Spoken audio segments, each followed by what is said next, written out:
নমস্কার, আদাব, আসসালামু আলাইকুম সকল আমার ভাই বোনকে যারা 7 দিন ধরে আমার ভিডিও পাইনি এবং টানা কমেন্ট করেছো দাদা ভিডিও চাই। আসলে শরীরটা একটু অসুস্থ হয়ে পড়েছিল, এই ক্ষেত্রে আমি ভিডিও নিয়ে আসতে পারিনি। কিন্তু আমি যখন এসছি জিএনএম এএনএম এর কোনো গুরুত্বপূর্ণ টপিক নিয়ে আলোচনা করা হবে না, তা কিন্তু কোনোদিনও হবে না। আজকের আমাদের টপিক হলো ব্যাকটেরিয়া ভাইরাস। এবং তুমি জানো 2021 হোক কি 2022 হোক কি 2023 হোক, প্রত্যেক বছর এই দুটো বিষয় থেকে কিন্তু অন্তত দুটো করে প্রশ্ন প্রত্যেক বছর রিপিট টেলিকাস্ট হয়েছে। কি হয়েছে? রিপিট টেলিকাস্ট হয়েছে। তাই 2024 সালেও এই ব্যাকটেরিয়া ভাইরাস থেকে কোশ্চেন নিশ্চিত থাকবে। আর ব্যাকটেরিয়ার ভাইরাস দুটো যখন আলাদা থিম, আজকে আমাদের টপিক হলো ভাইরাস। চান্স পাওয়ার ইচ্ছা আছে না? আছে তো? 2024-এ তোমার চান্স পাওয়ার ইচ্ছা আছে তো? তো যাও খাতা কলমটা নিয়ে আসো, একটা খাতা আর দুটো পেন নিয়ে বসে পড়ো। কারণ আমার টপিক কেবলমাত্র শুনলে হলো না, খাতায় নোট ডাউন করতে হবে। কারণ একটাই ক্লাস দিব, আর এই একটাই ক্লাস তুমি করে ব্যাকটেরিয়ার ভাইরাস অধ্যায় তুমি কভার করবে। ক্লিয়ার হয়েছে? ব্যাকটেরিয়া ভাইরাস অধ্যায় কি করবে? কভার করবে। আর ব্যাকটেরিয়া ভাইরাস অধ্যায় কভার করলে দুটো প্রশ্ন তোমার কমন থাকবে। মাথায় রাখবো। অনেকে ভাবছো দাদা 2 নম্বর আমি কি করব, ভাজা খাবো? আরে এক্স্যাক্টলি পরীক্ষায় 0.5 মার্ক, মানে হাফ নাম্বারের জন্য লোকে জিএনএম আর এএনএম পায় না। তো আশা করি তুমি প্রস্তুত আছো, খাতা কলম নিয়ে উঠে বসেছো। এবং আমরা আজকে আলোচনা করতে চলেছি ভাইরাস নিয়ে, যা জিএনএম এএনএম 2024-এর জন্য কিন্তু খুবই গুরুত্বপূর্ণ টপিক। পার সেকেন্ডও কিন্তু স্কিপ করবে না। 5 সেকেন্ড হোক কি 10 সেকেন্ড হোক, পার সেকেন্ড 1 সেকেন্ড স্কিপ করবে না, লস করে যাবে। তো আমরা যখন আজকে আলোচনা করব কি নিয়ে, আলোচনা করব ভাইরাস নিয়ে। তো দেখে পেলি ভাইরাসের আমাদের প্রথম এই তো 3 ইডিয়টসের ভাইরাস চলে এসছে। ক্ষমা করবে সকল ছাত্র কাছে ক্ষমা চাই। এই ভদ্রলোক 3 ইডিয়টসের ভাইরাস, আমরা ভাইরাস করতে গিয়ে 3 ইডিয়টসের ভাইরাসকে পেয়ে গেছি। ক্ষমা করবে। আমি তোমাদের সামনে ভাইরাসের প্রথম টপিক রাখছি। আর দেখো, আমি কিন্তু একটা বই নিয়ে আলোচনা করি না। আমার আলোচনার টপিক হলো অন্তত মিনিমাম 8 থেকে 10টা বই। এই বইগুলো আমি পড়ি, অধ্যয়ন করি, সবার আগে নিজে পড়ি, এবং বইয়ের যে পার্টগুলো আমার মনে হয় ইম্পর্টেন্ট সেগুলোই তোমার সামনে নিয়ে আসি। তো যদি এই মনের মধ্যে এতটুকু ইচ্ছে থাকে না যে আমার এই বছরই আমার জিএনএম এএনএম লাগবে, আমি আবার বলছি, হাতে সময় 70 দিন। ভালো করে শোনো তুমি, হাতে সময় 70 দিন। যদি মনের মধ্যে এইটুকুটাও ইচ্ছা থাকে যে দাদা জিএনএম বা এএনএম আমার এই বছর চাই, এই বছর, সম্ভব কি 70 দিন পরে? 100% সম্ভব। যদি তোমার বুকের মধ্যে সাহস থাকে 6 থেকে 8 ঘন্টা পড়ার, আমি গ্যারান্টি দিচ্ছি তুমি এবার জিএনএম এএনএম পাবে, গ্যারান্টি দিচ্ছি। কিন্তু তার জন্য এই টপিকগুলো পড়তে হবে। আশা করি তুমি রেডি হয়ে বসে আছো। আমরা প্রথম টপিক কিন্তু একটু আলোচনা করে নিই। তো চলো আমরা দেখিনি ভাইরাস কথার কি বলেছে। ভাইরাস কথার শব্দগত অর্থ হলো বিষ। এক্স্যাক্টলি ভাইরাসের প্রথম লাইনটাই কিন্তু আমাদের জন্য ইম্পর্টেন্ট। যদি তোমাকে পরীক্ষায় বলে যে ভাইরাস কথার অর্থ কি, এক্স্যাক্টলি তোমাকে উত্তর করতে হবে ভাইরাস কথার অর্থ হলো পয়জন বা বিষ। কি বলেছে? 1796 খ্রিস্টাব্দে বিজ্ঞানী জেনার, বিজ্ঞানীর নাম কি? জেনার। বিজ্ঞানীর নাম কি? জেনার। মাথায় রাখবা, 1796 খ্রিস্টাব্দে বিজ্ঞানী জেনার কি করেছিলেন? সর্বপ্রথম ভাইরাস আক্রান্ত বসন্ত রোগের কথা উল্লেখ করেন। পরীক্ষায় অনেকবার এসছে, একবার দুবার না, পরীক্ষায় অনেকবার এসছে। সর্বপ্রথম কোন বিজ্ঞানী যে বসন্ত রোগের ভাইরাসের কথা উল্লেখ করেছিল? অ্যান্সার কিন্তু করতে হবে বিজ্ঞানী জেনার। বিজ্ঞানীর নাম কি বললাম? জেনার। বিজ্ঞানী জেনার সর্বপ্রথম কি বলেন? বসন্ত রোগের ভাইরাসের কথা উল্লেখ করেন। আশা করি তোমার অসুবিধা নাই এবং তুমি নোট ডাউন করছো। তো ভাইরাস কথার অর্থ কি? বিষ। ভাইরাসের মধ্যে প্রথম কে বসন্ত রোগের ভাইরাস এর কথা তুলে ধরেছিল? অ্যান্সার করতে হবে বিজ্ঞানী জেনার। সালটা কত ছিল? 1796 সাল ছিল। বিজ্ঞানী কি বলছে? আইভানক্সিও কি করেছিল? সর্বপ্রথম তামাক গাছের ভাইরাস আক্রান্ত রোগ নিমিত্ত স্বরূপ প্রতিনিধিগুলোকে অনুপরিশ্রুতির সূক্ষ্ম ছিদ্রের মধ্যে দিয়ে অতিক্রম করতে সক্ষম হয়েছিল। এক্স্যাক্টলি এই যে বিজ্ঞানী আইভানক্সি সর্বপ্রথম আণুবীক্ষণিক যন্ত্রের দ্বারা বা পরীক্ষা নিরীক্ষা করে তামাক গাছের মধ্যেও যে ভাইরাস থাকে সে ভাইরাসটা চিহ্নিতকরণ করতে পেরেছিল। তো যদি পরীক্ষায় বলে তামাক গাছের ভাইরাস আছে, এটি সর্বপ্রথম কে প্রমাণ করে? অ্যান্সার কিন্তু আইভানক্সিকে নিতে হবে। ক্লিয়ার হয়েছে? আর যদি পরীক্ষায় প্রশ্ন থাকে যে সর্বপ্রথম ভাইরাসের বক্তব্য কে রাখে, অ্যান্সার করতে হবে বিজ্ঞানী জেনার। এবং তিনি কোন ভাইরাস আবিষ্কার করেছিলেন? তিনি আবিষ্কার করেছিলেন বসন্ত রোগের ভাইরাস। আশা করি তোমাদের কোনো রকম অসুবিধা হচ্ছে না। আমি কিন্তু আবার বলছি, এই লাইনগুলো থেকে পরীক্ষায় প্রশ্ন উঠে আসবে এবং তোমাকে বুঝে বুঝে প্রত্যেকটা লাইন নোট ডাউন করতে হবে। আর একই কথা আমি বারবার বলি, আজকের ভিডিওতেও বলছি, তুমি যদি মনে করো যে এমসিকিউ কোশ্চেন পড়েই তুমি জিএনএম এনএম পাবে, তাহলে তুমি ভুল ভাবছো। ঠিক আছে, যে সকল ছাত্রছাত্রী ভাবছো না যে এমসিকিউ বই পড়ে নিব, কোনো দাদার চ্যানেলে ঢুকে যাবো, 70-72 হাজার সাবস্ক্রাইবার, গিয়ে বলবো MCQ question top 10 GNM NM question, উনিও আলোচনা করছেন এই কোশ্চেন ওই কোশ্চেন, হবে না। তোমাকে চ্যাপ্টার ওয়াইজ এইভাবে পড়তে হবে, লাইন বাই লাইন, মুখস্থ না বোনেরা ভাইয়েরা আমার, ঠোঁটস্থ করতে হবে, ঠোঁটের গোড়ার মধ্যে অ্যান্সারগুলো রাখতে হবে।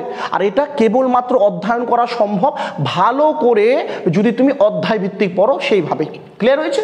তো নেক্সট কি বলছে দেখি। তাহলে প্রথমত তামাক গাছের ভাইরাস নিয়ে আলোচনা করলেন আইভানক্সি, এবং বসন্ত রোগের ভাইরাস নিয়ে আলোচনা করলেন জেনার।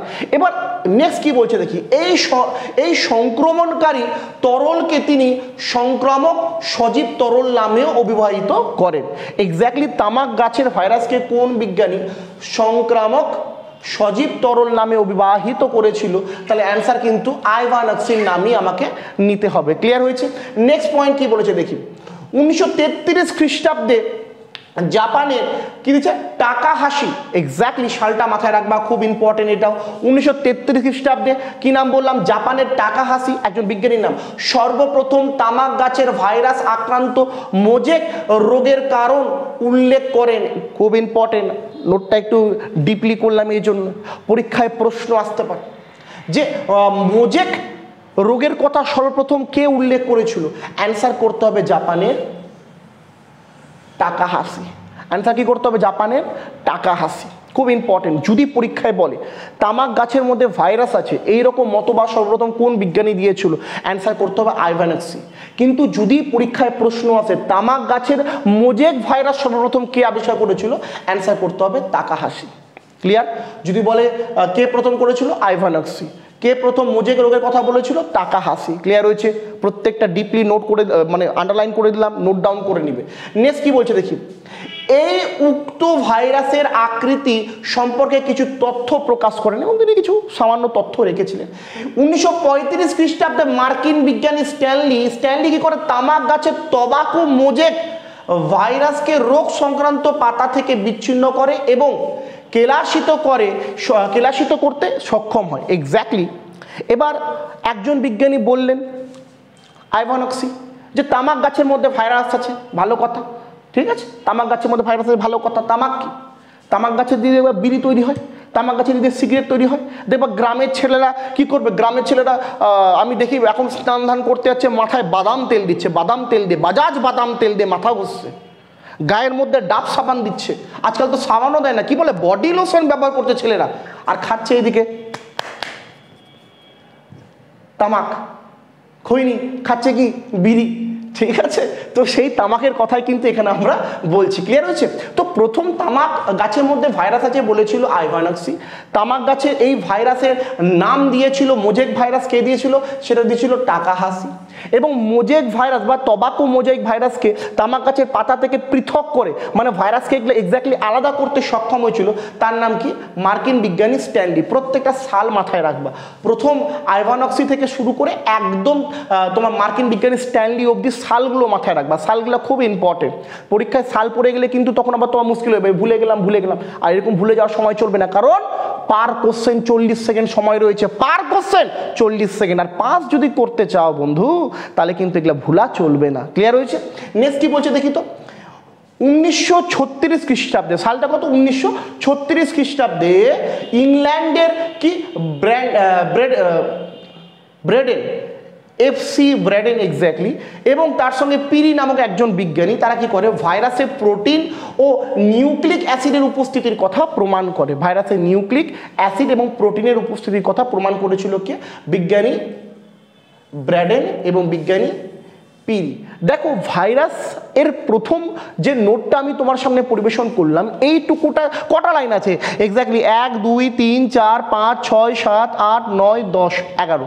এই 11টা লাইন থেকে অন্তত আমি তোমার সামনে 11টার উপর প্রশ্ন রাখলাম। ক্লিয়ার হয়েছে? এবং এই লাইনগুলোই তুমি যদি ভালো করে পড়ো, তাহলে 2024-এ তুমি সাকসেস পাচ্ছ, কারণ বাবার ক্ষমতা নাই তোমাকে আটকানো। ক্লিয়ার হয়েছে? ভালো করে পড়ো, লাইন বাই লাইন পড়ো, দেন এমসিকিউ কোশ্চেন পড়তে যাও। আমি তো তোমাকে বলে বলেই দিচ্ছি যে কি কি প্রশ্ন আসতে পারে। প্রথম প্রশ্ন আসবে ভাইরাস কথার অর্থ কি, অ্যান্সার করতে হবে 20। পরের প্রশ্ন আসবে ভাইরাস নিয়ে প্রথম আলোচনা হয়েছিল কত খ্রিস্টাব্দে, 1796। কে করেছিলেন, জেনা। কোন ভাইরাস আবিষ্কার করেছিলেন, বসন্ত রোগের ভাইরাস। তারপর তামাক গাছের উপর ভাইরাস কে প্রথম, তামাক গাছের ভাইরাস নিয়ে কে প্রথম বলেছিলেন, আইভানক্সি। তামাক গাছে মোজেক ভাইরাসের কথা কে প্রথম বলেছিলেন, টাকাহাসি। এবার মোজেক ভাইরাস বা টবাকো মোজেক ভাইরাসকে পৃথক করতে পেরেছিল তামাক গাছের পাতা থেকে কে, স্ট্যানলি। নেক্সট আমি কি জানলাম, স্ট্যানলির পর বিজ্ঞানী ব্র্যাডেন এবং পিরি নামে দুই বিজ্ঞানী আছে। এই দুই ভদ্রলোক আবার কি করছে, ভাইরাসের মধ্যে প্রোটিন ও নিউক্লিক অ্যাসিড আছে এটা প্রমাণ করছে। কি প্রমাণ করছে, প্রোটিন ও নিউক্লিক অ্যাসিড আছে কার মধ্যে আছে, ভাইরাসের মধ্যে, এটা প্রমাণ করছে। আশা করি এই লাইনগুলো থেকে তোমার কোনো রকম অসুবিধা নাই। যারা কোনো রকম করে নোট ডাউন করতে পারবে না তারা অবশ্যই স্ক্রিনশট নিয়ে নাও। আশা করি তুমি স্ক্রিনশট নিয়ে নিয়েছো এবং 2024 সালে তোমার প্রিপারেশন শুরু করে দিয়েছো। নেক্সট পয়েন্টটাও কিন্তু ইম্পর্টেন্ট, চলো আমি পরের পার্ট তোমাদের সামনে রাখছি। চলো নেক্সট পয়েন্ট যখন তোমার সামনে এসে উপস্থিত, তুমি দেখতে পাচ্ছ সবার আগে আমি কি ব্যাখ্যা করেছি, ভাইরাসকে অকোষীয় বলা হয় কেন। খুব ইম্পর্টেন্ট টপিক, অনেক এক্সামে এসছে।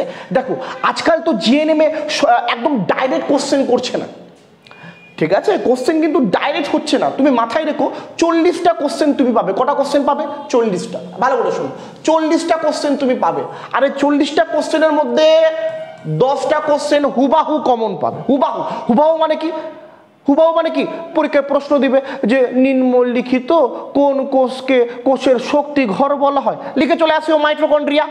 পরীক্ষায় ডাইরেক্ট প্রশ্ন দিবে সালোক সংশ্লেষের জন্য কত অণু কার্বন ডাই অক্সাইডের ব্যবহার হয়, সালোক সংশ্লেষ প্রক্রিয়ায় কত অণু কার্বন ডাই অক্সাইড ব্যবহার হয়। এক্স্যাক্টলি সমীকরণে তো পড়েছিলাম 6 অণু, হ্যাঁ কি না। তো হুবাহু কমন পড়বে কটা, 10টা। 20টা কোশ্চেন 100% বিবৃতিমূলক দেওয়ার চান্স 2024-এ আছে। 20টা কোশ্চেন কি বলছেন দাদা, 40টা কোশ্চেন থাকবে, তার মধ্যে 10টা ডাইরেক্ট আর 20টা বিবৃতিমূলক। হ্যাঁ অবশ্যই। এইবার ওদের তুমি যদি 2021, 2022 ও 2023-এর ভালো করে অবজার্ভ করো কোশ্চেন টাইপিংটা, তাহলে কোশ্চেনে যে টাইপে আসছে 2021-এ এসছে, 22-এ এসছে, 23-এ কীভাবে এসছে, 24-এর আমার হিসাব অনুযায়ী যে 15 থেকে অন্তত 20টা কোশ্চেন এরা কিন্তু বিবৃতিমূলক দেওয়ার একটা চান্স রাখবে। আর বিবৃতিমূলক কোশ্চেন আসলে কিন্তু তখন এমসিকিউ পরে যারা যাচ্ছ একদম মহা ঠকা ঠকে যাবে, আমি আবার বলে দিচ্ছি।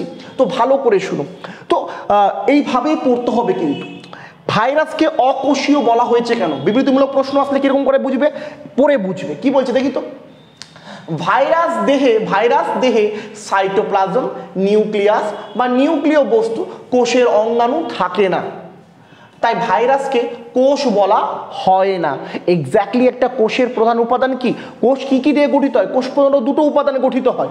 যারা কোষের ক্লাস করেছো তাদের তো কোনো অসুবিধা নাই, আর যারা নতুন অবশ্যই এই ভিডিওটা কভার করার পর কোষের ভিডিওটা দেখে নিবে। ক্লিয়ার হয়েছে, না দেখলে তোমার লস, ইসমে তোমারা ঘাটা হামারা কুছ নেই যাতা। আমি আসবো, ক্লাস করিয়ে চলে যাব, তোমাকে ক্লাসগুলো দেখতে হবে, অবজার্ভ করতে হবে এবং নিজেকে আগাতে হবে। চাকরি কার জন্য পাবে তুমি, তোমার জন্য না বন্ধু, না। সকালবেলা ঘুম থেকে উঠে একবার মা বাবার দিকে তাকিও। যদি মধ্যবিত্ত পরিবারে তুমি ছেলে মেয়ে হও না, সকালবেলা ঘুম থেকে উঠে একবার মা বাবার মুখের দিকে তাকিও, বুঝে যাবে তুমি কার জন্য চাকরি করবে। আর যে ধান্দায় তুমি আছো, আমি দাদা গ্র্যাজুয়েশন করব, এমএসসি করব, বিএড করব, ডিএড করব, ছাতার মাথা হবে।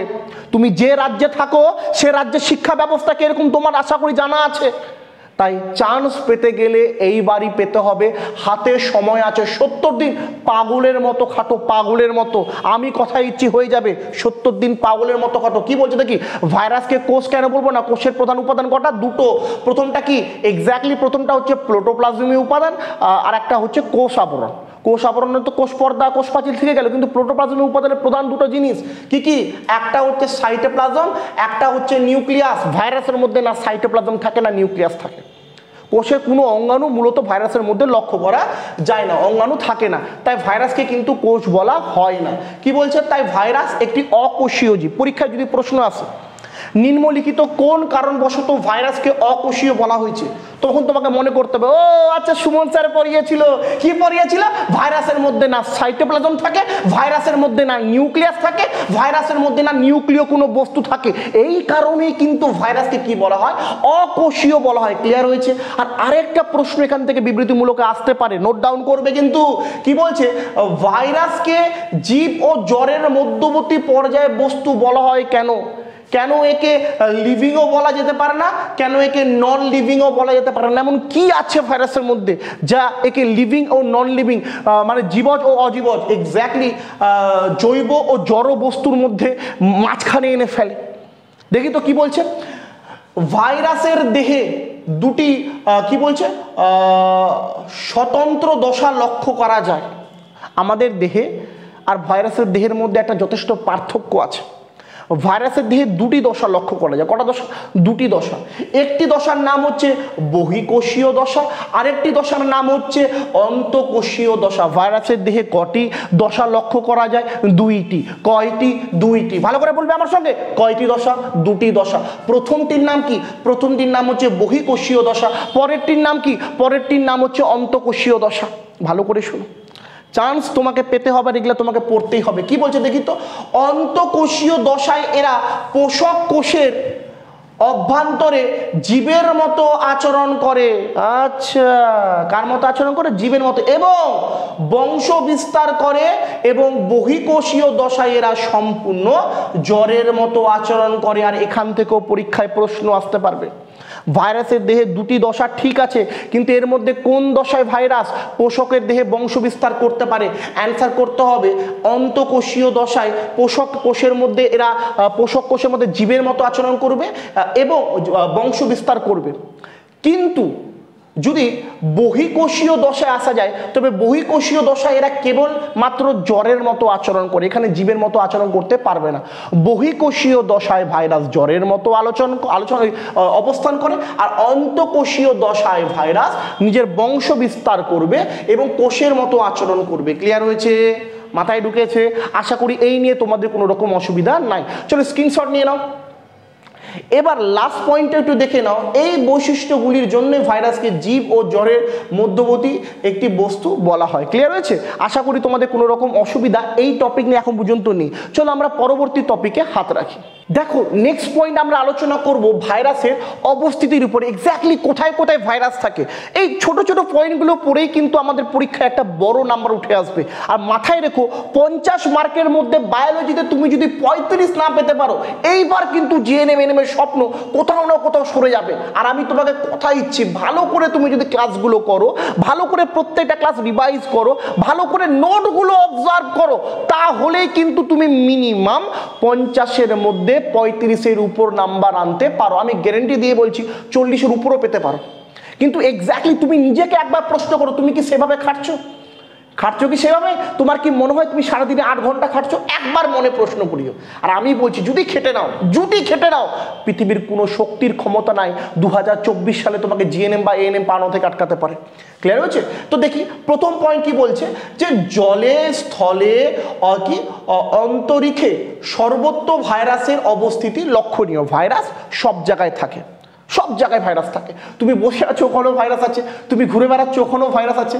এবার কি বলছে, মানুষ ও অন্যান্য প্রাণীদের মধ্যে কি পৌষ্টিক নালীতে ভাইরাস সর্বপ্রথম কোথায় লক্ষ্য করা যাবে? পৌষ্টিক নালীতে, পানীয়তে, এক্স্যাক্টলি পানীয় নানা রকম দ্রব্যে, তারপর কি সবজিতে, ভাইরাস আক্রান্ত রোগীর মলমূত্রে, এছাড়া থুতুতে, ঠিক আছে, ভাইরাসের উপস্থিতি লক্ষ্য করা যায়। এটা সর্বাধিক হারে লক্ষ্য করা যায়।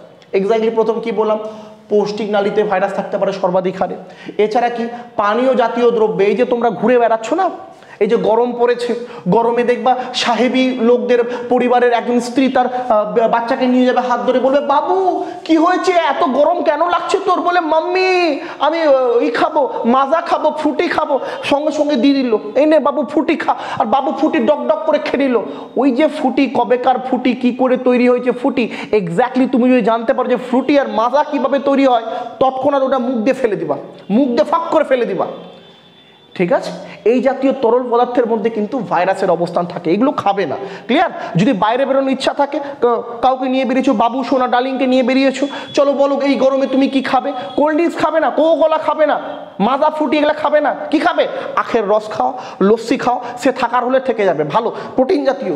বাবু সোনা ডার্লিংকে আখের রস আর লস্যি খাওয়াবা, দেখো বাবু সোনা ডার্লিং টাকরা টুকরা চেহারা হয়ে গেছে, তোমার পক্ষে ভালো।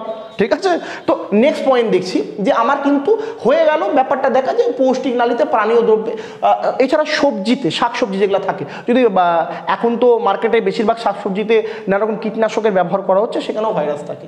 এছাড়া কি বলছে, ভাইরাস আক্রান্ত রোগীর মলমূত্রে, যদি বাড়িতে কোনো রুগী কোনো ভাইরাস আক্রান্ত থাকে, করোনার সময় কি হয়েছিল, বাথরুম আলাদা হয়ে যেত, করে ফেলতে হয়েছিল, আমার করোনা হয়েছিল। ঠিক আছে, আমি আমার পরিবারে বাথরুম আলাদা করে দিয়েছিলাম, আমার বাথরুম আলাদা করে দিয়েছিলাম, কারণ একজন ভাইরাস আক্রান্ত রুগীর বাথরুম ব্যবহার করা বাড়ির অন্যান্য রুগীর পক্ষে বা অন্যান্য মানুষের পক্ষে কিন্তু উচিত না, ওরাও রুগী হয়ে যাবে। আমি একজন রুগী করোনা ভাইরাস আক্রান্ত, আমি যে বাথরুম ব্যবহার করছি, আমার মা ও বাবা যদি সেই বাথরুমে ব্যবহার করে, তাদের অসুখ হওয়ার বা একটা ভাইরাস আক্রান্ত হওয়ার সম্ভাবনা থাকে। ক্লিয়ার হচ্ছে? নেক্সট কি বলেছে, এছাড়া থুতুর মধ্যে, থুতু সব জায়গায় দেখবা কিছু কিছু লোক মুখের মধ্যে ঢুকিয়ে দিবে, বিমল বলো যুবাকে সহি, ফুক করে ফেলে দিবে। এর ফলে কি হয়, ভাইরাস চারিদিকে ছড়িয়ে পড়ে। যে ফুক করে ফেলতে আসবে, মুখের মধ্যে দিবা বোতল ছুঁড়ে ঠাপ করে লে, আর ফেলতো ফুক করে। ক্লিয়ার হয়েছে? তো নেক্সট কি বলছি, এদের মধ্যেই কিন্তু আমি কি লক্ষ্য করতে পারবো, ভাইরাসের অবস্থান লক্ষ্য করতে পারবো। চলো এবার নেক্সট চলে যাই আমি ভাইরাসের মূল বৈশিষ্ট্যগুলোর উপর। তোমাকে যদি আমি ভাইরাসের বৈশিষ্ট্যগুলো বলি, তাহলে আমাকে পিডিএফটা বের করতে হবে। দেখি, এখানে কিন্তু আমরা ভাইরাসের বৈশিষ্ট্য না, ক্ষমা করবে, এটা আমার শালক সংশ্লেষের পিডিএফ বেরিয়ে গেছে, এটাই মনে হয়। হ্যাঁ, ভাইরাসের বৈশিষ্ট্য। চলো তোমরা ভাইরাসের বৈশিষ্ট্য নিয়ে একটু আলোচনা আমি তোমাদের সামনে তুলে রাখি, ভালো করে নোট ডাউন করবে। ভাইরাসের বৈশিষ্ট্য নিয়ে যদি আলোচনা করতে হয়, আমি তোমাকে প্রত্যেকটা বৈশিষ্ট্য ব্যাখ্যামূলকভাবে আলোচনা করে দেবো, তোমার যাতে কোনো রকম অসুবিধা না হয়। প্রথম কি বলছে দেখি, ভাইরাস জীব ও জ্বরের মধ্যবর্তী পর্যায়ে একরকম বস্তু। ভাইরাস কি ধরনের বস্তু? এটি জীব ও জ্বরের মধ্যবর্তী পর্যায়ের বস্তু, এবং আমি তোমার সামনে উল্লেখ করলাম কেন ভাইরাসকে জীব আর জলের মধ্যবর্তী বলা হয়। ক্লিয়ার হচ্ছে? এর মধ্যে দু ধরনের দশা আছে, একটা বহি একটা অন্ত। এক জায়গায় সে জীবের মতো ব্যবহার করবে, এক জায়গায় সে জ্বরের মতো ব্যবহার করবে। ক্লিয়ার হয়েছে? নেক্সট কি বলছে দেখি তো, 2 নাম্বার, ভাইরাসের দেহে সাইটোপ্লাজম, নিউক্লিয়াস, নিউক্লিয় বস্তু, কোষ অঙ্গাণু ইত্যাদি না থাকায় ভাইরাসকে অকোষীয় বলা হয়। এটাও আমি তোমাকে আলোচনা করলাম কিছুক্ষণ আগে, ভাইরাস অকোষীয় জীব। নেক্সট কি বলছে দেখি তো, এইভাবেই পড়তে হবে। ক্লিয়ার হচ্ছে তো? দেখো, একবার যখন তুমি মেন জিনিসগুলো জেনে যাচ্ছ, পরের জিনিসগুলো কি হচ্ছে, সিরিয়ালি তোমার কাছে জানা জিনিস আসছে। ক্লিয়ার? তো এই ভিডিওগুলো দেখবে, রিভিশন করবে, আর তুমি যদি বাড়িতে কোনো কাজ না করো না, এই ভিডিওগুলো চলিয়ে দেখো, তাহলে তোমার বারবার রিপিট হবে। ক্লিয়ার হচ্ছে? লিখতে যদি না পারো, পড়তে যদি না পারো, বোরিং যদি লাগে, এই ভিডিওগুলো দেখো, আশা করি আমার ক্লাস তোমার বোরিং লাগবে না। ঠিক আছে, ভালো করে দেখো। আমি জানি তুমি 30 সেকেন্ডের সেই রিল দেখার মানুষ, 30 সেকেন্ড রিল দেখছো, আচ্ছা পছন্দ হলো না, পছন্দ হলো না। এই 30 সেকেন্ডের রিল দেখার মানুষকে আমি 1 ঘন্টার ভিডিও দেখাতে চলেছি, কিভাবে তোমার মনকে কেন্দ্রীভূত করে বসাতে হবে সেটা আমার জানা আছে। কিন্তু ভালো করে নোট ডাউন করলে খুব ভালো হয়, না হলে ভিডিওগুলো দেখো, তোমার উপকারী হবে। নেক্সট কি বলছে দেখি, ভাইরাসের কি বলছে, অতি সূক্ষ্ম, এক্স্যাক্টলি, ভাইরাস খুবই সূক্ষ্ম জিনিস, খুবই ছোট জিনিস। ঠিক আছে, যা সহজে পরিশ্রুতি সূক্ষ্ম ছিদ্রর মধ্যে দিয়ে অতিক্রান্ত করতে পারে, এবং ব্যাকটেরিয়া যেটা পারে না। ক্লিয়ার হয়েছে? ভাইরাস ব্যাকটেরিয়ার থেকেও অতি সূক্ষ্ম জিনিস, যা খুব সহজে কি করতে পারে, পরিশ্রুতির মধ্যে দিয়ে, ছিদ্র দিয়ে অতিক্রম করতে পারে। পরিশ্রুতি যে ছিদ্র আছে তাতে সহজে অতিক্রম করবে, ব্যাকটেরিয়া পারবে না। ব্যাকটেরিয়া যে সাইজ, সেটা ভাইরাস থেকে একটু বড়। ক্লিয়ার হয়েছে? ভাইরাস অতি সূক্ষ্ম জিনিস। নেক্সট কি বলছে দেখি তো, ভাইরাস কেবলমাত্র ইলেকট্রন অনুবীক্ষণিক যন্ত্র দিয়ে দৃশ্যমান। ভাইরাসকে দেখতে গেলে তোমাকে কেবলমাত্র ইলেকট্রন অনুবীক্ষণিক যন্ত্রেরই ব্যবহার করতে হবে। ক্লিয়ার হচ্ছে আশা করি?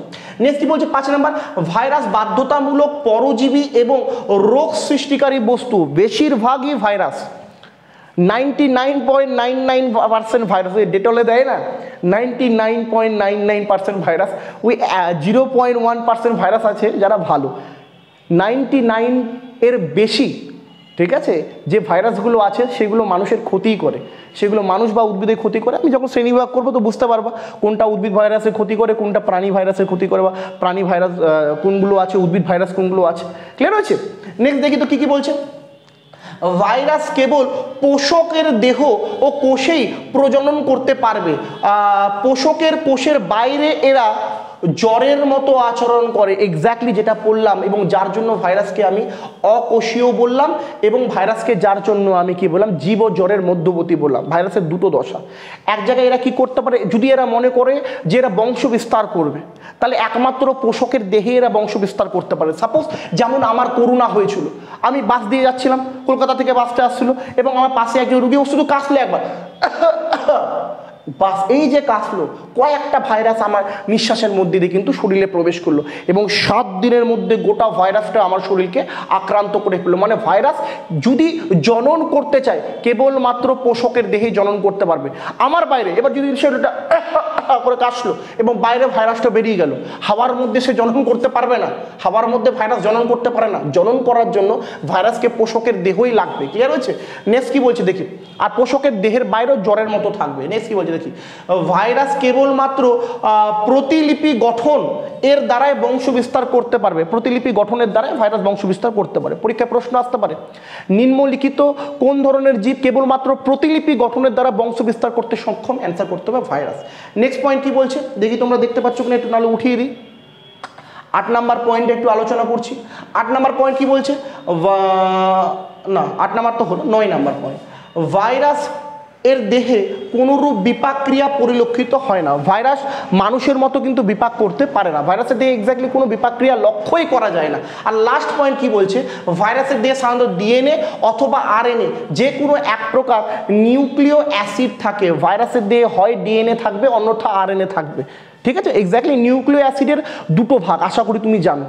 নিউক্লিক অ্যাসিডের কটা ভাগ? দুটো ভাগ, একটা নাম হচ্ছে ডিএনএ, একটা নাম হচ্ছে আরএনএ। আর তোমরা যদি বায়োলজি একটুও জেনে থাকো, কমেন্ট বক্সে অবশ্যই তুমি জানাবে ডিএনএ এর পুরো নাম কি ও আরএনএ এর পুরো নাম কি। জানা আছে তো? আমি কি করে বুঝবো জানা আছে? কমেন্ট বক্সে গিয়ে এখনই জানাও ফটাফট, জানো যে ডিএনএ এর পুরো নাম কি, আরএনএ এর পুরো নাম কি। ক্লিয়ার হয়েছে? তো ভাইরাসের বৈশিষ্ট্যগুলো আমরা করলাম, এবং আরেকবার আমরা কি করে নেব, রিপিট টেলিকাস্ট করে নেবো। কি করে নেবো? Repeat telecast. কারণ আমি দেখেছি বৈশিষ্ট্য থেকে একটা না একটা প্রশ্ন বারবার এসছে। রিপিট টেলিকাস্ট কিন্তু আমাকে করতেই হবে। সিরিয়াল দেখো তো, আশা করি আমার বেশিরভাগ ক্লাস ছেলে মেয়ে উভয়েরা করো। সিরিয়ালে কি করে, সিরিয়ালে দেখবা একজন শাশুড়ি মা বৌমাকে চর মারলো, বলবে শাশুড়ি মা। রিপিট টেলিকাস্ট হয় তো, এখানেও রিপিট টেলিকাস্ট করতে হবে। কি বলছে প্রথম পয়েন্টটা আমার সঙ্গে ভালো করে দেখো, ভাইরাস জীব ও জ্বরের কি পর্যায়ে? মধ্যবর্তী পর্যায়ে। আবার বলো, প্রথম পয়েন্ট কি ছিল? ভাইরাস জীব ও জ্বরের কি রকম পর্যায়ে? মধ্যবর্তী পর্যায়ে। ক্লিয়ার হয়েছে তো? নেক্সট পয়েন্ট কি বলছে, ভাইরাসের দেহে সাইটোপ্লাজম, নিউক্লিয়াস ও নিউক্লিয় বস্তু কোনো কিছু থাকে না, এই জন্য ভাইরাসে কি বলে? অকোষীয় বলে।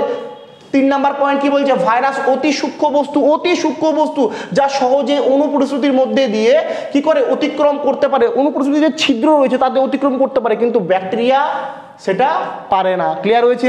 নেক্সট পয়েন্ট কি বলছে, ভাইরাস কেবলমাত্র ইলেকট্রন অণুবীক্ষণিক যন্ত্রের দ্বারাই দৃশ্যমান করা যেতে পারে।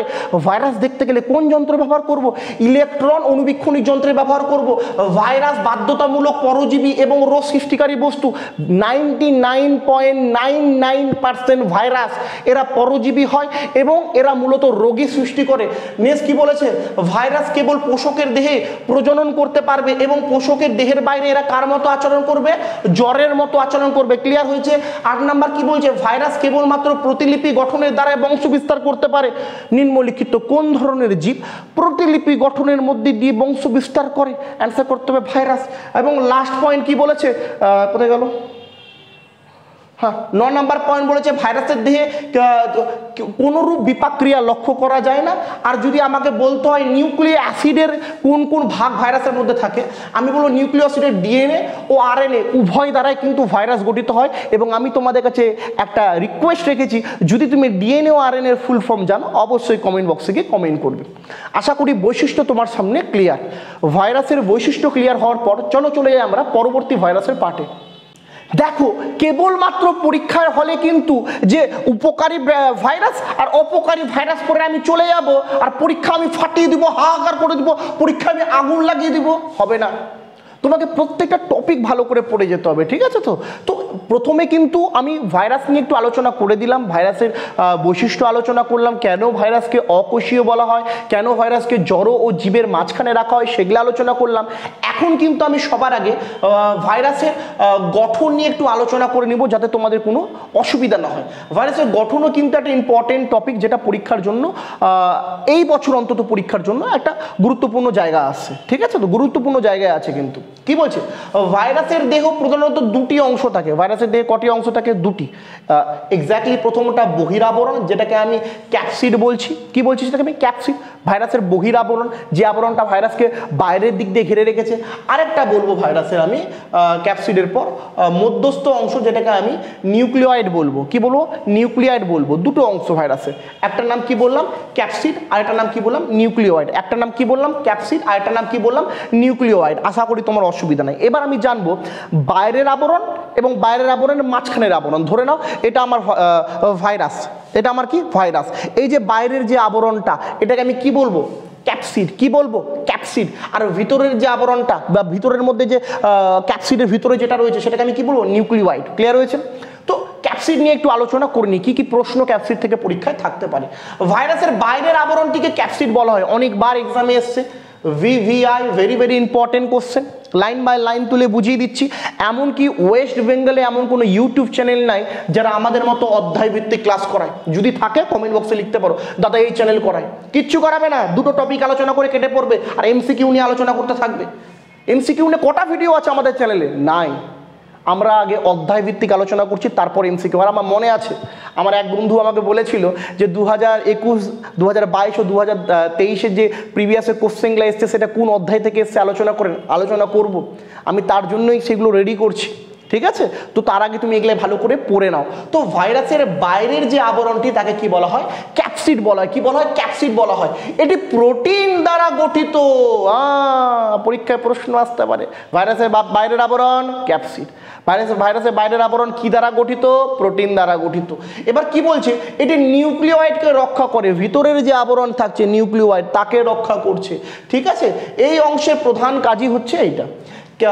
ক্যাপসিড অনেকগুলি একক নিয়ে গঠিত হয়, কিন্তু যদি পরীক্ষায় প্রশ্ন আসে ক্যাপসিডের এককের নাম কি, ক্যাপসিডের এককের নাম তাহলে বলতে হবে ক্যাপসোমিয়ার। কি বলতে হবে? ক্যাপসোমিয়ার। আর এটা খুব ইম্পর্টেন্ট একটা জিনিস, VVR, very very important. Clear হচ্ছে?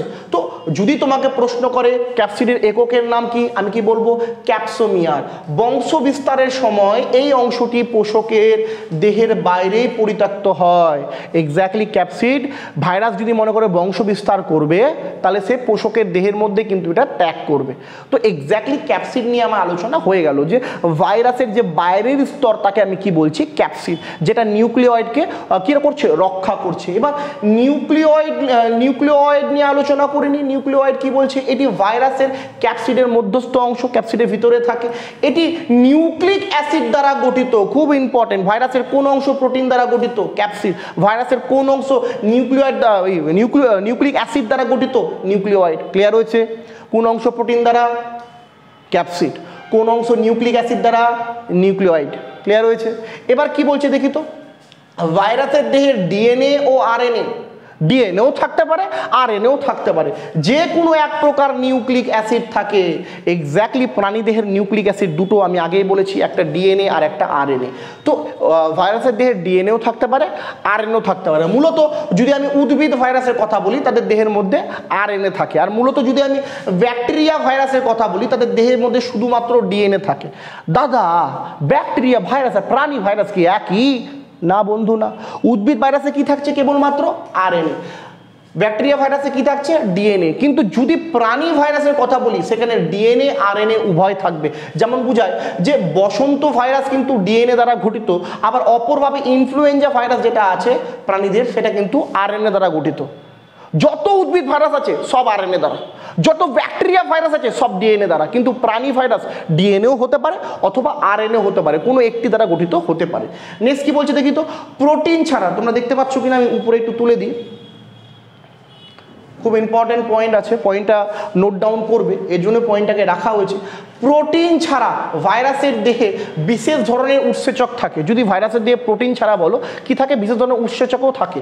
এই উৎসেচক মধ্যে কি বলছে, ফাজ ভাইরাসে লাইসোজাইম নামে এক ধরনের উৎসেচক থাকে, এবং ইনফ্লুয়েঞ্জা ভাইরাসে নিউরামিনিডেজ নামক এক প্রকার উৎসেচক থাকে। কি বলছে, নিউরামিনিডেজ নামক এক প্রকার উৎসেচক ইনফ্লুয়েঞ্জা ভাইরাসে থাকছে।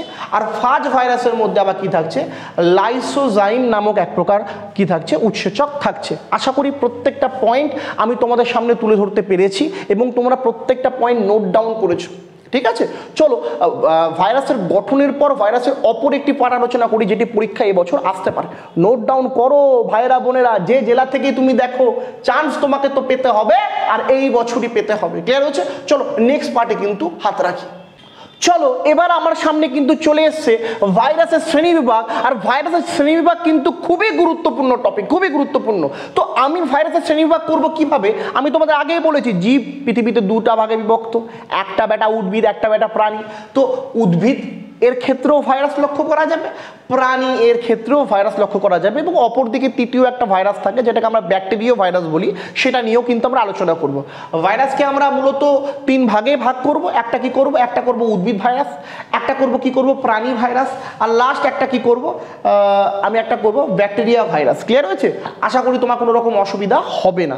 প্রত্যেকটা টপিক নিয়ে আমি তোমাদের সামনে এত সুন্দর করে তুলে ধরবো যাতে 2024 সালে যেমন করে হোক যাতে চান্সটা তুমি পেতে পারো। ক্লিয়ার হয়েছে?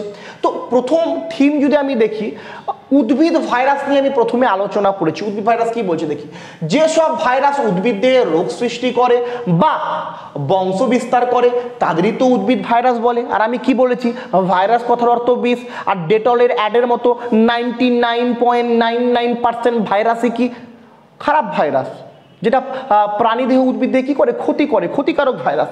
কেবলমাত্র 0.1% ভাইরাস এমন আছে যারা উদ্ভিদ ও মানুষের পক্ষে ভালো বা প্রাণীর পক্ষে ভালো। ক্লিয়ার হয়েছে?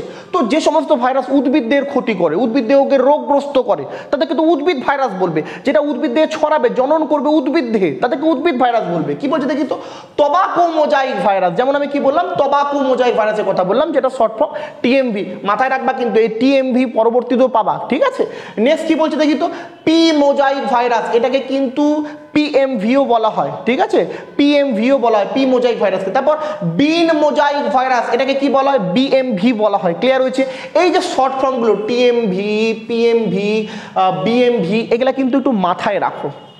পরীক্ষায় শর্ট ফর্ম দিয়ে দিবে আর মাথা চুলকাবা, দাদা তো আমাকে পিএমভি পড়ালো না, দাদা তো বিএমভি নিয়ে কিছু বলেইনি, এটা আবার কোন ধরনের ভাইরাস, হ্যাঁ, এরকম যাতে পরীক্ষা হলে না হয়। ঠিক আছে, তো কি বললাম, উদ্ভিদ ভাইরাসের মধ্যে কি বললাম, টোবাকো মোজাইক ভাইরাস। ঠিক আছে, এটা টটা সুন্দর করে উঠিনি, এটা ট হবে। ঠিক, টিক্কিয়ালা ট, ছোটবেলা আমরা পড়তাম টিক্কিয়ালা ট। চলো আমি সুন্দর করে পড়ে দিচ্ছি যাতে তোমার অসুবিধা না হয়। পরীক্ষায় এর মধ্যে থেকে প্রশ্ন থাকবে, আর তোমাকে এটাকে রেডি করতে হবে, যেমন করে হোক তোমাকে রেডি করতে হবে, এত সুন্দরভাবে রেডি করতে হবে যাতে পরবর্তী তোমার অসুবিধা না হয়। ঠিক আছে, তো এটা বাস, এবার তাহলে বুঝা যাচ্ছে টোবাকো মোজাইক ভাইরাস। ঠিক আছে, তো নেক্সট দেখছি আমি এই ধরনের, এছাড়া আরেকটা বলছে টমেটোর মধ্যে বুসি এবং আলুর মধ্যে এক্স ভাইরাস, এগুলা কিন্তু উদ্ভিদ ভাইরাসের উদাহরণ, যেটা উদ্ভিদের ক্ষতি করে। ক্লিয়ার হয়েছে? একই রকমভাবে আমি বলবো এই ভাইরাস নিউক্লিক অ্যাসিডের মধ্যে কেবলমাত্র আরএনএ থাকে, যেটা পুরো নাম রাইবো নিউক্লিক অ্যাসিড। আমি যেটা লিখতে বলেছিলাম, তুমি লিখেছো কিনা আমি জানি না, আমি তোমার প্রেজেন্টটা তো সেইভাবেই বুঝবো যে তুমি আমার ক্লাসগুলো করতে পারছো, বুঝতে পারছো। এই জন্য আমি কমেন্ট করতে বলি, অবশ্যই কমেন্ট করে জানাবে। তো এই ভাইরাস কি করে, নিউক্লিক অ্যাসিডের মধ্যে কেবলমাত্র আরএনএ বা রাইবো নিউক্লিক অ্যাসিড দ্বারাই গঠিত হয়। পরীক্ষায় যদি প্রশ্ন আসে উদ্ভিদ ভাইরাসের মধ্যে কি থাকে, ডিএনএ থাকে না আরএনএ থাকে, মাথায় রাখবো উদ্ভিদ ভাইরাসের মধ্যে কেবলমাত্র আরএনএ থাকবে। যদি সেটা ব্যাকটেরিয়া ভাইরাস হয় তার মধ্যে কেবল ডিএনএ থাকবে, আর যদি সেটা প্রাণী ভাইরাস হয় সেটা ডিএনএ দ্বারাও গঠিত হতে পারে অথবা আরএনএ দ্বারাও গঠিত হতে পারে। আশা করি তুমি বুঝতে পেরেছো। নেক্সট দেখি প্রাণী ভাইরাস কি বলছে দেখি তো, এইসব ভাইরাস প্রাণীদেহকে রোগগ্রস্ত করে বা প্রাণীদেহে রোগের সৃষ্টি করে অথবা বংশ বিস্তার করে, তাদেরই তো প্রাণী ভাইরাস বলবে। ঠিক একই রকম উদ্ভিদ ভাইরাসের মতোই সংজ্ঞাটা কি বলছে, বসন্ত রোগের ভাইরাস, যেটাকে আমি কি বলছি ভ্যারিওলা এবং ভ্যাকসিনিয়া ভাইরাস, খুব ইম্পর্টেন্ট। আন্ডারলাইন করো বস, আন্ডারলাইন করো যে বসন্ত রোগের ভাইরাসটির নাম কি? ভ্যারিওলা অথবা ভ্যাকসিনিয়া। নেক্সট কি বলছে? পোলিও রোগের যে ভাইরাস এটাকে কি বলছে? পোলিওমাইলিটিস। পোলিওমাইলিটিস কিসের জন্য হয়? পোলিও রোগের জন্য হয় প্রভৃতি। এই ধরনের ভাইরাস কি করে? প্রাণী ভাইরাসকে কি নিউক্লিক অ্যাসিডের মধ্যে ডিএনএ যেটা ডিঅক্সি রাইবোনিউক্লিক অ্যাসিড অথবা আরএনএ যেটা রাইবোনিউক্লিক অ্যাসিড এই প্রকৃতির হয়। মানে প্রাণী ভাইরাস সেটা আরএনএ দ্বারাও গঠিত হতে পারে, সেটা আবার ডিএনএ দ্বারাও গঠিত হতে পারে। প্রাণী ভাইরাস দু ধরনের প্রকৃতির হয়। যদি তোমাকে আমি বলি যে এই বসন্ত রোগের ভাইরাসটি কিন্তু ডিএনএ যুক্ত ভাইরাস, আবার অপর দিক দিয়ে ইনফ্লুয়েঞ্জা ভাইরাস যেটা আছে সেটা কিন্তু আরএনএ যুক্ত ভাইরাস। ক্লিয়ার হয়েছে? তাহলে একদিক দিয়ে উদ্ভিদ ভাইরাস ও প্রাণী ভাইরাস আমাদের কিন্তু ক্লিয়ার হলো। উদ্ভিদ ভাইরাস কি যুক্ত? উদ্ভিদ ভাইরাস যুক্ত আমাদের আরএনএ, আর প্রাণী ভাইরাস সে ডিএনএও যুক্ত হতে পারে, আরএনএ যুক্ত হতে পারে। ভাইরাসের দুটো ভাগ যখন আমাদের কাছে ক্লিয়ার হলো, 3 নম্বর ভাগ কিন্তু উঠে এসে হাজির, যেটাকে আমরা কি বলছি? Bacteria virus. যেটাকে আমরা কি বলছি? Bacteria virus. আর ব্যাকটেরিয়া ভাইরাস থেকে প্রশ্ন কি পরীক্ষা আসে? অবশ্যই আসে বস, না আসলে কি করে দেখাতাম? ঠিক আছে, তো তোমাকে এটাও নোট ডাউন করতে হবে। কি বলছে দাদা? ব্যাকটেরিয়া ভাইরাস কি জিনিস? এইরকম ভাইরাস ব্যাকটেরিয়ার দেহে বংশ বিস্তার করে। ব্যাকটেরিয়ার মধ্যেও ভাইরাস থাকে, ঠিক? আর এটা কার মধ্যে বংশ বিস্তার করে? ব্যাকটেরিয়ার মধ্যে বংশ বিস্তার করে। এইরকম ভাইরাস নিউক্লিক অ্যাসিডে কেবলমাত্র ডিএনএ দ্বারাই গঠিত হয়, ঠিক? কি দ্বারা গঠিত হয়? ডিএনএ দ্বারা গঠিত হয়। ফাজ ভাইরাস বা ব্যাকটেরিওফাজ এই ধরনের ভাইরাসের উদাহরণ পরীক্ষায় উদাহরণ চেতেই পারে। নিম্নলিখিতের মধ্যে কোনটি একটি ব্যাকটেরিয়া ভাইরাসের উদাহরণ? অ্যান্সার করতে হবে ফাজ ভাইরাস। আশা করি নোট ডাউন করছো।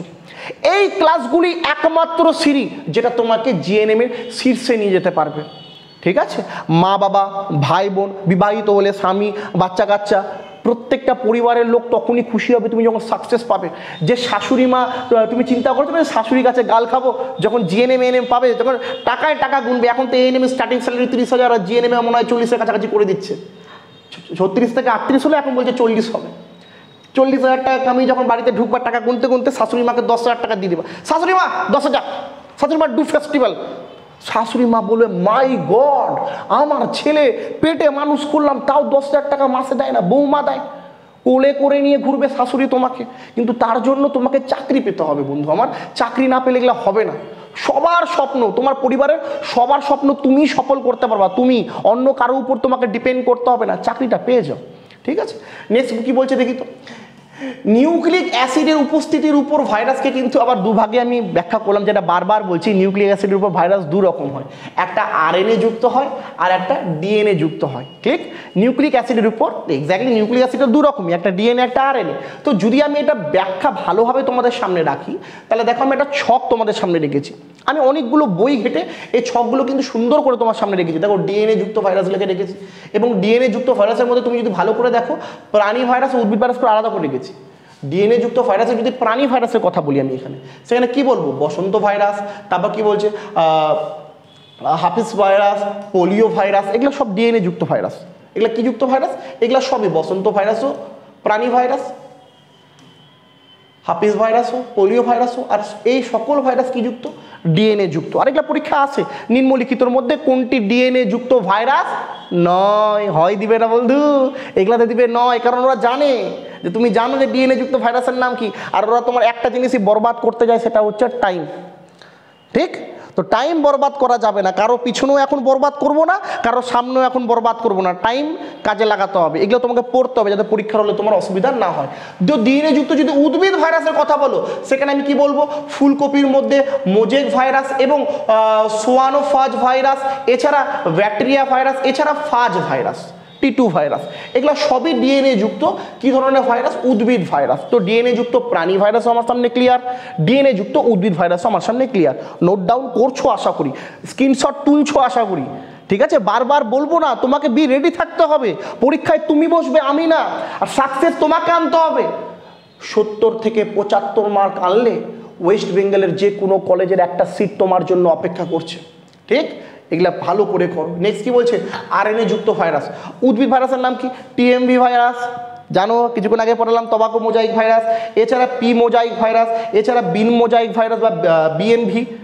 এই তিনটা ভাইরাসই কিন্তু কি ধরনের ভাইরাস? RNA virus. এগুলা কি ভাইরাস? উদ্ভিদ ভাইরাস, ঠিক? এবার যদি আমি বলতে যাই প্রাণী ভাইরাসের মধ্যে, আচ্ছা তোমাদের মধ্যে একটা প্রশ্ন আসতে পারে, দাদা আপনি তো কিছুক্ষণ আগে বললেন উদ্ভিদের মধ্যে যে ভাইরাসগুলো হয় মানে ও তারা তো কেবলমাত্র বলে ওই কি কেবলমাত্র কি যুক্ত, আরএনএ যুক্ত, হ্যাঁ কি না? তাহলে আপনি আবার এখানে ডিএনএর মধ্যে উদ্ভিদ ভাইরাস কোথায় থেকে পেলে? ব্যতিক্রম এমন কিছু উদ্ভিদ ভাইরাস আছে যারা ডিএনএও যুক্ত হয়, তাই আমি তোমাদের সামনে দেখিয়ে দিলাম যাতে পরবর্তীতে পরীক্ষার হলে গিয়ে অন্তত তোমার অসুবিধা না হয়। তো আরএনএ যুক্ত ভাইরাসে আমি ক্লিয়ার করলাম। আরএনএ যুক্ত প্রাণী ভাইরাস কি কি আছে দেখো, influenza virus, Rio virus, bacteria virus, এছাড়া MS2 আর MS12 এগুলাও কিন্তু আরএনএ প্রাণী ভাইরাসে একটা গুরুত্বপূর্ণ উদাহরণ। এবার এমন কিছু ভাইরাস আছে যারা ডিএনএ আরএনএ উভয় দ্বারা গঠিত হতে পারে, এমন কিছু ভাইরাস যার মধ্যে অন্যতম হচ্ছে লিউকো ভাইরাস আর হচ্ছে রস সার্কোমা। এমন এই দুটোই ভাইরাস আছে, লিউকো ভাইরাস আর রস সার্কোমা, এই দুটো ভাইরাসই ডিএনএ ও আরএনএ উভয় যুক্ত হতে পারে। ক্লিয়ার হয়েছে, মাথায় ঢুকেছে? আশা করি ডিএনএ ও আরএনএ ভাইরাস নিয়ে যে তোমাদের সমস্যা ছিল সেটা কিন্তু এখন আর নেই। প্রত্যেকটা ভাইরাস আমি কিন্তু তোমার সামনে তুলে রাখছি যাতে তোমার অসুবিধা না হয়। প্লিজ দয়া করে বাবা মায়ের মুখটার দিকে তাকিয়ে এবার কিন্তু পড়ো ভাই, আর পড়তে হবে, তোমাকে সাহস করতে হবে। সকালবেলা 5টায় তোমাকে ঘুম থেকে উঠতে হবে, তোমাকে 5টা থেকে 8টা অবধি পড়তে হবে, 11টা থেকে 2টো অবধি ম্যাথ ও জিআই প্র্যাকটিস করতে হবে, দেন বিকালবেলা 2 ঘন্টা সময় দিতেই হবে। আমি জানি তোমার পরিবারে অনেক অসুবিধা থাকতে পারে, কিন্তু তোমাকে পড়তে হবে, এই 70 দিন পড়তে হবে।